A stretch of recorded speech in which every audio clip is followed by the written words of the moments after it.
നെടുമങ്ങാട് വാണിവിലാസിനി തേമ്പാടിയിൽ സുബ്രഹ്മണ്യസ്വാമി ക്ഷേത്രത്തിൽ ഈ വർഷത്തെ പ്രതിഷ്ഠാദിന മഹോത്സവം ഭക്തിനിർഭരമായ ചടങ്ങുകളോടെ നടന്നു.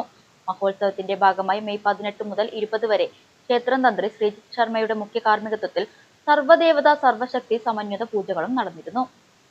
പ്രധാന ദിവസമായ വ്യാഴാഴ്ച രാവിലെ 5 മണിക്ക് നട തുറക്കൽ, അഭിഷേകം, മലർനിവേദ്യം എന്നിവയോടെയാണ് ചടങ്ങുകൾ ആരംഭിച്ചത്.